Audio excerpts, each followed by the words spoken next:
Bukod sa excise tax, pinasususpindi na rin ng ilang mambabatas at mga rallyista ang VAT sa langis. Easier said than done ang sagot ng chairman ng House Ways and Means Committee. Narito ang agenda report ni Isaiah Mirafuentes ng Abante. Nag-ingay sa labas ng House of Representatives ang ilang aktivista kaugnay sa patuloy na pagsirit ng presyo ng produktong petrolyo. Presyo ng langis! Panawagan nila, suspindihin na rin ang paniningil ng value-added tax sa langis. Hindi raw sapat ang pag-alis sa excise tax dahil kakarampot lang ang epekto nito. Hindi po sapat sa ngayon yung proposal lang na magbigay ng emergency powers kay President Marcos Jr. para maaari nga isuspend niya or babaan yung excise taxes sa langis. Napaka-band-aid solution yan.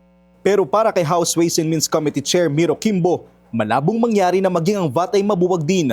Posible niyang umabot sa mahigit 200 billion pesos sa magiging lugi ng gobyerno kung aalisin pati ang VAT sa langis. Tiwala naman ang ilang mga mababatas na epektibong solusyon din sa nangyaring krisis ang pamimigay ng subsidiya sa mga PUV driver. Pero mariin itong kinukestyon ng ilang transport group dahil sa hindi raw patas na halaga na ipamamahagi. Ayon sa LTFRB, 10,000 piso makukuha ng mga modern jeepney habang 5,000 lang sa traditional jeepneys. Mas mataas po yung sa modernized jeepney as compared to traditional jeepney because this is based on the fuel consumption. Based on study po, Mr. Chair, the traditional jeepney consumes around 30 liters per day.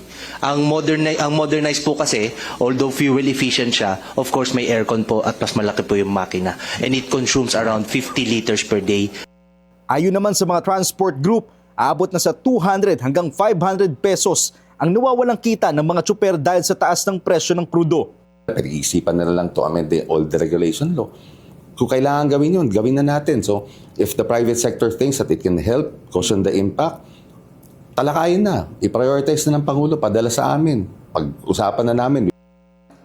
Ayon sa ilang mga transport group, posibleng higit sa 2 piso ang kanilang ihirit na dagdag pasahe, habang nasa 2.5 billion pesos naman ang ilalaang pondo ng gobyerno para sa subsidiyas sa mga tsupera.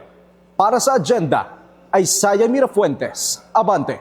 Manatiling nakatutok sa Bilyonaryo News Channel, sumubaybay sa aming social media accounts at mag-subscribe sa aming YouTube channel para sa mga eksklusibong balita at storya.